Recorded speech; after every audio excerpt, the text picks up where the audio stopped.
It all starts with just one thing. Glass jars can be reused to store food and spices, as a holder for combs and brushes in the bathroom, or as a container for plants and homemade candles, in addition to simply being recycled. Find tips and more at onethingus.com. I'm Amy Lawrence, and I'm up late, always after hours, hanging out with you on CBS Sports Radio.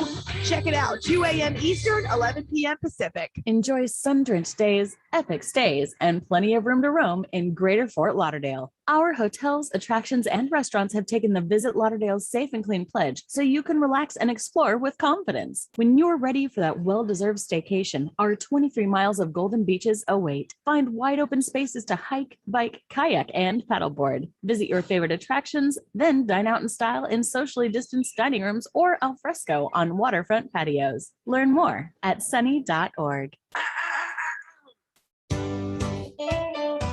Saturday mornings, 8:30 Eastern. Dixie Football Nation is back and better than ever. We've got Tony Agolini, Matt Carr, Tones Areola, Bobby and Angelo, along with Mac McGee this fall. Dixie Football Nation heads to the gridiron, talking ACC, SEC, the Big Ten, and all the big games throughout the college football land. That's Dixie Football Nation, 8:30 Eastern, 7:30 Central, Saturday mornings on the Armchair Quarterback Show's YouTube channel, going live. Or catch the instant replay. 15 minutes could save you 15% or more. Is that Shakespeare? Nope, it's Geico. Yeah, that's Shakespeare from one of his unpublished works. Oh, it be not for awakening. Nay, giveth thou the berries. For 15 minutes could save you 15% or more. No, it's from Geico, because they help save people money. Well, I hate to break it to you, but Geico got it from Shakespeare. Geico. 15 minutes could save you 15% or more. New Year's resolutions. We've all made them. Mine is the same every year. Eat healthier. The eat part usually works out fine. It's the healthier part I forget about. But not anymore, now that I've found the oh-so-chocolatey Built Bar. Built Bars are low-cal, low-sugar, high-protein, high-fiber. Great for keto. Lose or maintain weight while indulging in a yummy treat. At 130 calories, you'll feel like making a resolution every day. Try all 18 amazing flavors. Get yours at BuiltBar.com. Make contact. A collective psychosis is sweeping the nation. We're in the thick of the haze craze, and Elysian is introducing an altered state of IPA. Contact Haze is a tangled chemistry of mild haze, low bitterness, and an explosion of hop aroma. This hazy IPA bursts with notes of bright raspberry, currant, citrus, guava, and passion fruit. Available in 6-pack cans in stores and in all Seattle Elysian locations. Make. Hey everybody, it's Harry Carey for the Armchair Quarterbacks. Get yourself a cold Budweiser every Saturday morning and join in the fun and watch the neighborhood play. 10 a.m. Eastern, 9 a.m. Central. They talk about my Cubbies. It's Joey Areola, Christian Pledge. He's a White Sox fan, but we'll give him a pass. Hey, why do they call it White Sox?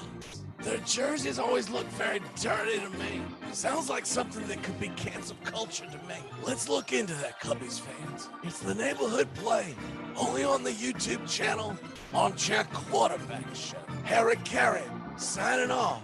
Seeing double, because I'm ordering triples. Go Cubbies and the Armchair Quarterbacks.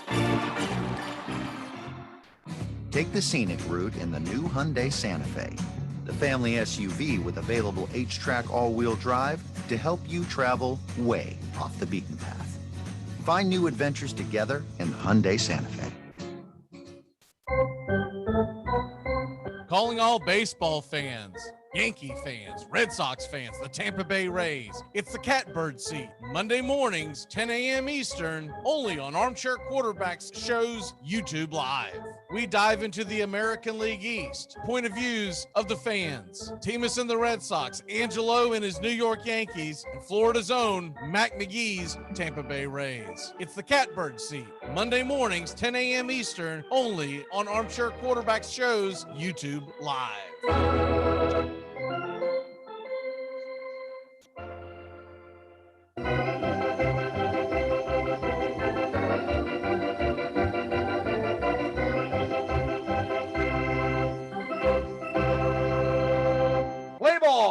Take me out to the ball game. Take me out with the crowd. Buy me some peanuts and Cracker Jack. I don't care if I never get back. Let me root. Good morning. Welcome to the Catbird seat where we talk Yankees, Red Sox, Rays. We're here every Monday at 10 a.m. Eastern. Welcome on to the show, Mr. Teamus Wooten. Teamus, how the hell are you, sir? Doing well. A little better this week than the last time we spoke. Red Sox have remembered how to win a few games. I officially took you off suicide watch. We did give you your belt and your shoelaces back. Angelo, how the hell are you? I'm doing great. Everything is going well. Beautiful day. No complaints.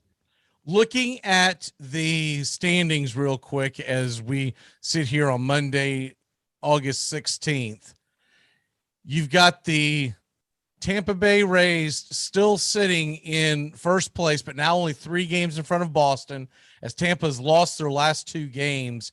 Boston obviously swept the terrible Orioles. And the Yankees, I thought was a huge weekend for them, coming off of the disappointing loss in the Field of Dreams game, which, by the way, is phenomenal. We'll talk about that in a second. But for them to get off the mat and win Saturday and Sunday, I thought was huge. So they're sitting 5.5 out of the East. Red Sox 3 out of the East. If you look over at the wild card, if it ended today, Boston would be in Oakland, even though they're tied. Oakland technically has a lead on them because they have 1 less loss. So obviously it won't end that way. They would figure out but as of right now, it would be Boston at Oakland for the playing game. Yankees sit 2.5 back of the wild card, the last wild card. And then the Blue Jays, all here in the same division, they're 4.5 out. So they're 2 games off the heels of the Yankees. And then I'm going to cut it off at that because it's going to take a miracle for Seattle to get hot enough to catapult past Toronto, New York, and Boston or Oakland. It's just, I just don't see it's going to happen. All 4 of those teams are going to have to tank, and at some point they play each other. So I just don't see that happening. All right. So start off with you, Mr. Angelo. First of all, Field of Dreams game, and then how are you feeling about your Yankees right now? So the Field of Dreams game was awesome. Definitely from the start when they were coming out of the cornfield, that was a pretty cool sight. The game itself was a little, we came out to the lead early on, the Yankees did. And then Andrew Haney became Andrew Haney and giving up home run. There was a home run derby there. But I mean, the fact that we were down 4, we scored 4. It was 7-4 going into the 9th, or yes. Yeah. So we scored 4 runs to take the lead. I mean, you had that blast by Stanton, man. That thing, he does when he gets a hold of one, really gets a hold of one. He's like a damn cartoon. Like it doesn't look real.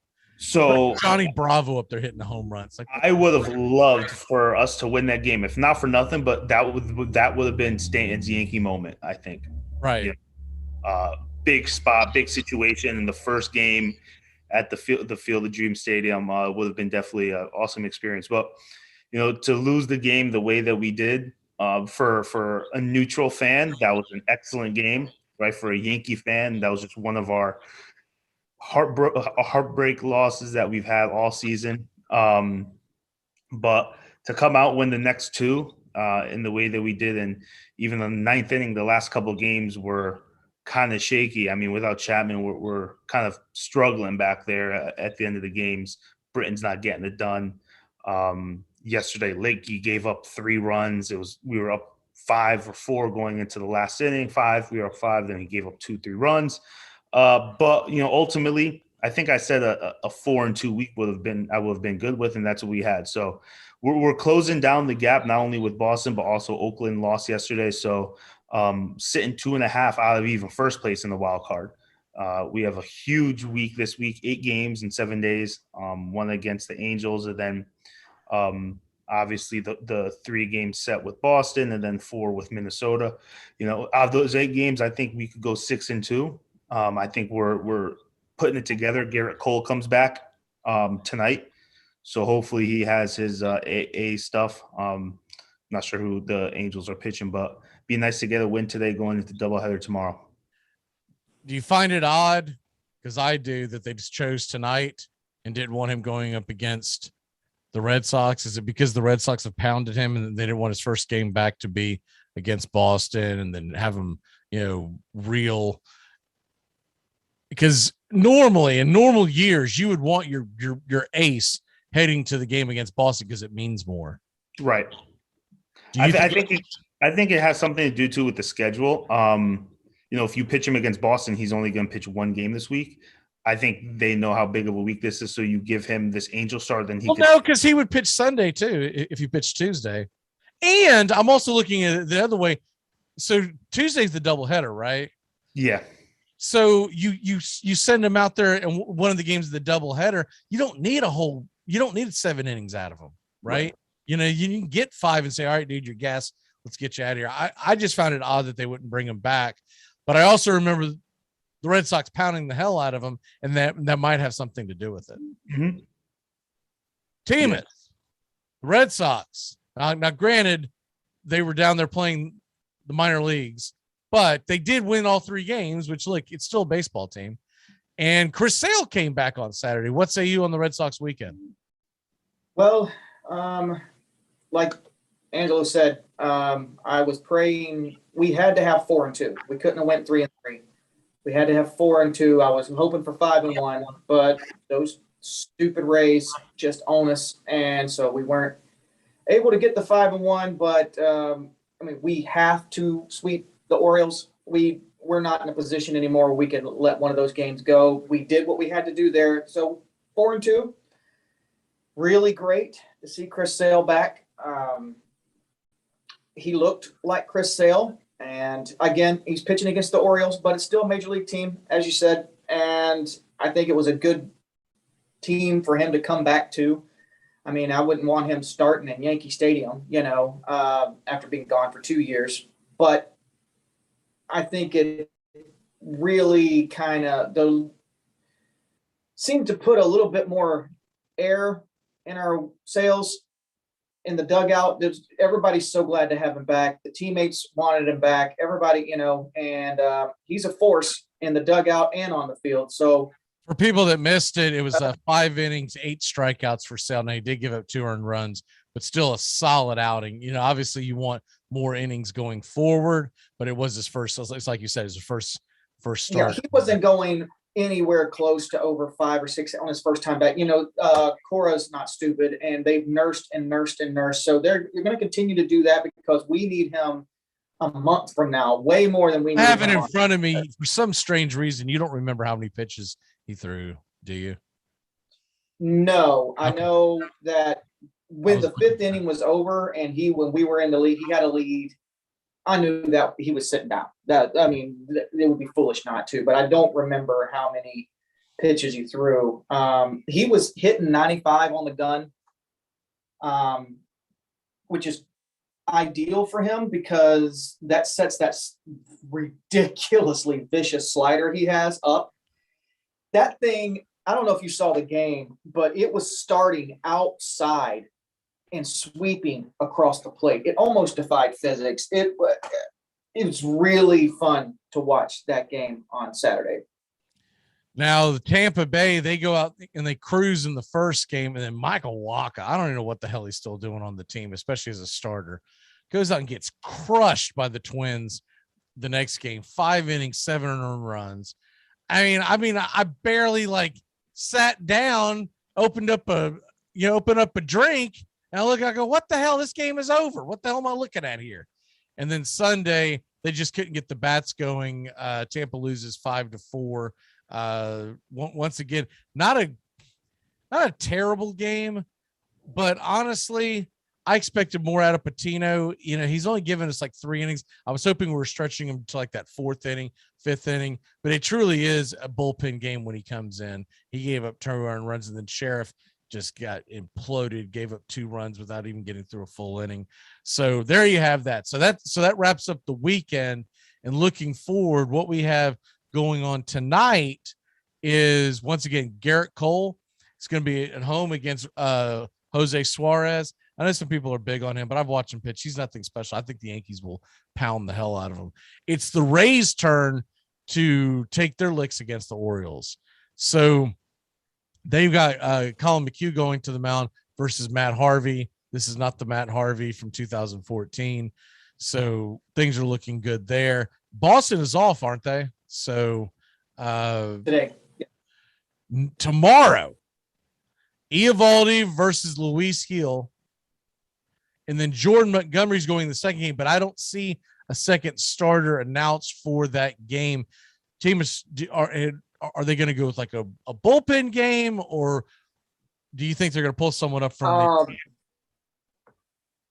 any idea? I think here's what open doesn't happen. I mean, one, I don't know, but what I'm scared of is that they're going, we're just going to take Richards out of the bullpen for this game, throw him out there, eat some innings, let him give up his 5 or 6 runs like he always does. And then, but I don't see. Because it's Pivetta versus. It's Pivetta versus Heaney on Wednesday, and I did see a report that they were waiting to let Chris Sale pitch until this coming weekend because they wanted. Right, but the thing with Pivetta is, did you see that shot he took? Or Audubon? No, sorry, I'm thinking of a different pitcher. Never mind, disregard. Did you see the shot that our pitcher took yesterday off the shoulder, 105-mile-an-hour line drive, and it hit him on the collarbone and landed in right field? Nah, I didn't. I was watching real baseball. Ottavano. That's what I was trying to say. Yeah, I don't. It may be. Only time I watch the Baltimore Orioles is if they're like playing Tampa tonight. Like I try not to watch games because I know what I'm going to look at. They've got like 3 really good players, and the rest you're like, dude, are you even major league worthy? Would you even be on a bench on most teams? But bad. Bless their heart. But the Rays have a decent chance of losing one of those games because they will face John Means, and John Means is a very good pitcher. Now he's the only starter they really have that's badass, and Boston didn't have to face him. Tampa's gonna have to face him tomorrow. That's a guy. I mean, hell, this guy threw a no hitter at the beginning of the year, so he's a good pitcher. Angelo, Luis Gil, Montgomery, and then on Wednesday, it looks like it's going to be Heaney. Are they going to keep letting Heaney go out there? I mean, at this point, what other option do you have? Because it doesn't look like Severino's going to be coming back. Yeah, that was bad news. For people that missed that, Severino, during warm-ups, felt something in his side. Long story short, they shut him down, and they're going to have him get an MRI today. But well, if you watch the video, he's over here, he's shaking his elbow, shoulder, and a lot of people that had Tommy John surgery said that's when you throw a pitch, immediately you start doing this. So they're saying that it could be Tommy John. Hopefully, isn't that what he's coming off of? I thought he just had Tommy John surgery, right? No, he didn't have Tommy John, did he? Sale did, but he's been gone for a year and a half. I don't think it was. Maybe I don't know. Was it not Tommy John? Was it shoulders? I know he didn't play at all last year. Tommy John. No, I don't believe it was Tommy John at all. Okay. Well, I know that he didn't play at all last year. It was a significant injury, if I remember correctly, but I don't recall it being Tommy John. I might be wrong, but I don't think I am. I don't think he had Tommy John. Yeah, it was Tommy John. Yep. Okay. I thought I was right. So they're saying that's a throwing shoulder issue, or just like a re-injury or something of it.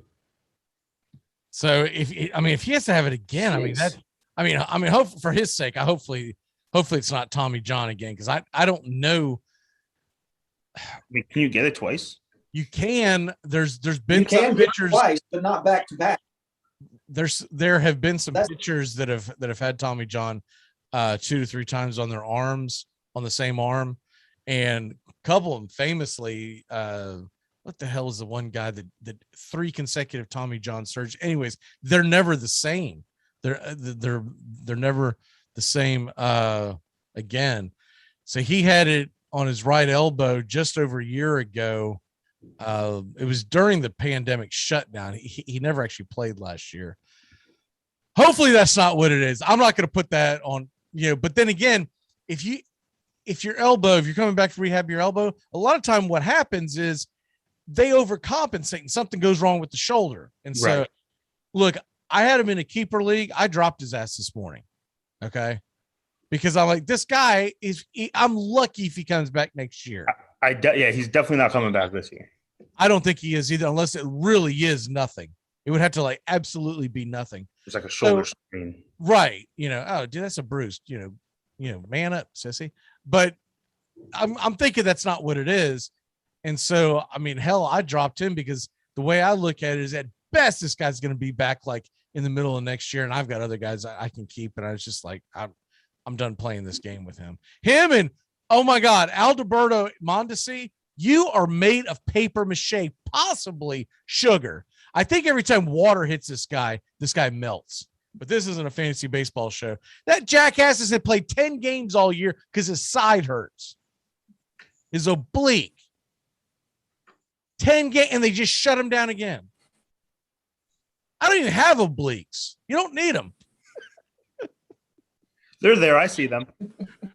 I got oblocks, but I don't have obliques. God, these sissy. And it was funny. It was like a week ago that the Kansas City general manager said, he goes, I can't count on him going forward on building the team, because the reporter was talking about what the team could look like in 2022. That's about Mondesi. He said, I can't count on him. This guy's barely played when he's here. He hit 364 this year.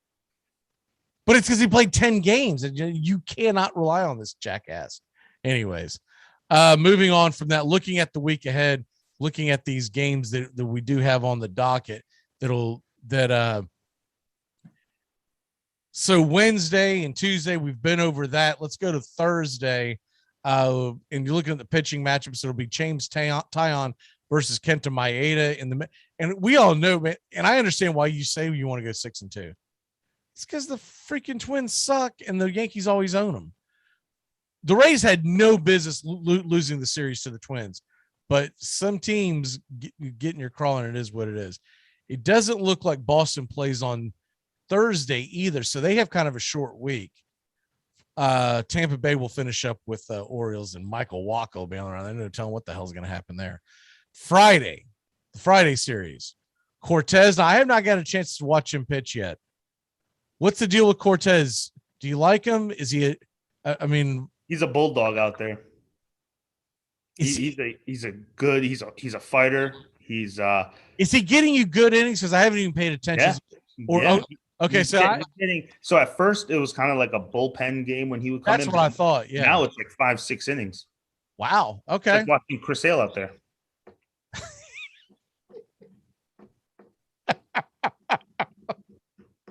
Oh, sorry. That's funny. I don't care who you are. Speaking of Chris Sale, he will go Friday versus Jordan Lyles. By the way, Jordan Lyles, I know he's got a high ERA, but he's a decent pitcher for Texas. Now, Boston's going to host Texas all weekend.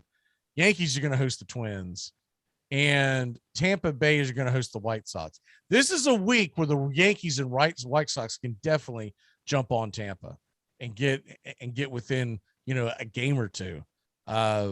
And they're going to have to face Giolito on Friday night. So that's not. But not even that. If you look at who Oakland plays too, I think they're going to fall out. I think both Boston and the Yankees are going to gain games. I've been saying that all summer. It's going to be Boston, New York, and Tampa in the playoffs somehow. I don't know who's going to win the division, but Oakland always gets hot in July and August, and then they start to temper off in September. If they do make the playoffs, they get swept or whatever.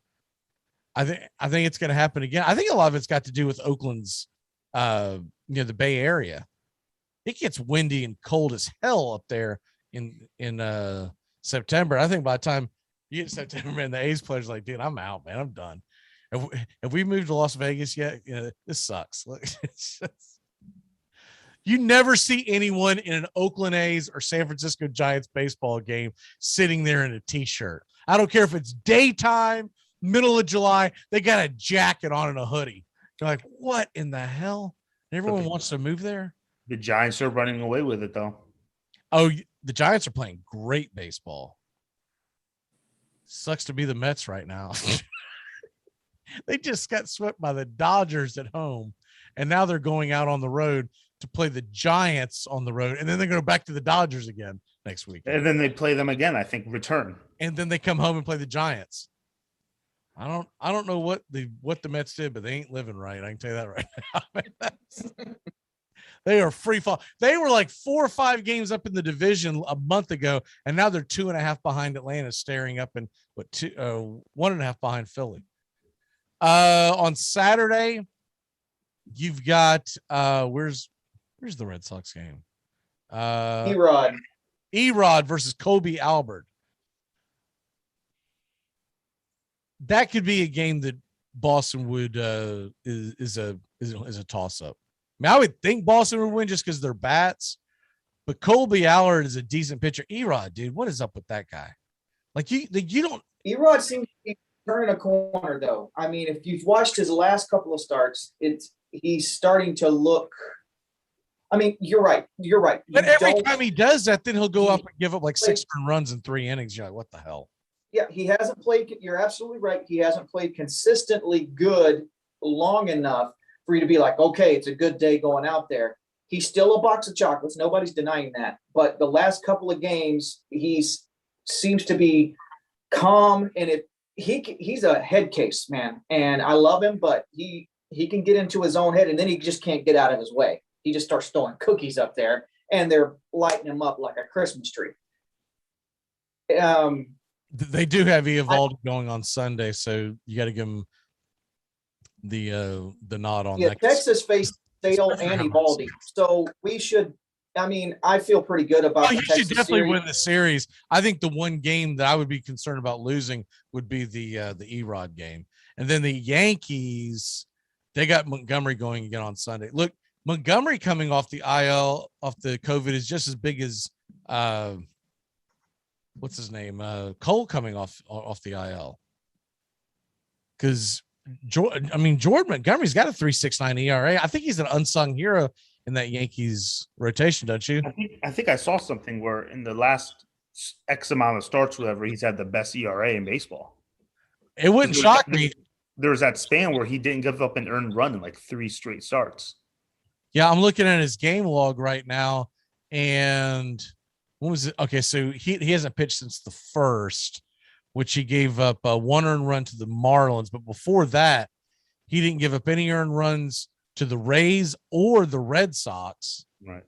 Gave up 1 earned run against the Red Sox. Hell, in the month of July, he gave up in 1, 2, 3, 4, 5 starts, average, I'm going to say around 5.5 innings a start.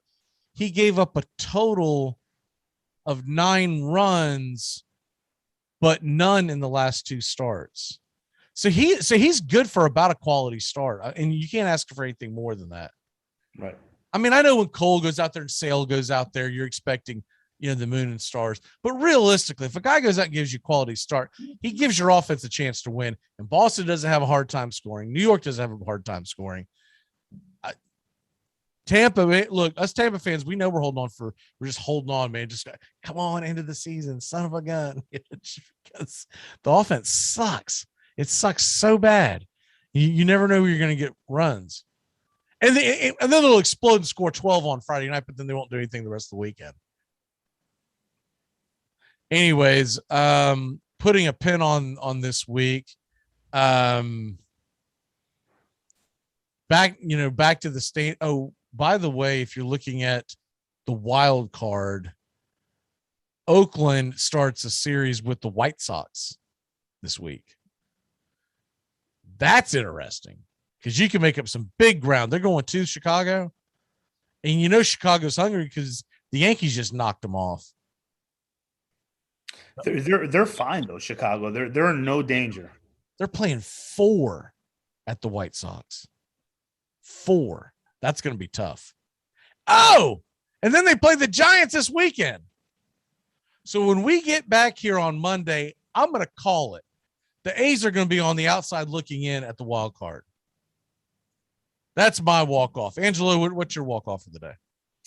No, I was just gonna headline the week that we have coming up. The Yankees huge week, I think, especially with Boston owning us this year. Hopefully we could get the series win. As it's tough to win both games of a doubleheader, but then you have an Andrew Heaney starting on Wednesday. But hopefully that we keep our momentum. We get some momentum off of Boston, because I think there's 2 more series with Boston after this. So we don't want to go into this being even more under the reins of the Red Sox this season. So hopefully we get off to a series win, then we head out and host the Twins. Teamus, what is your walk-off for the day, sir? Well, I'm gonna have fingers, eyes, and toes crossed. We take the doubleheader tomorrow.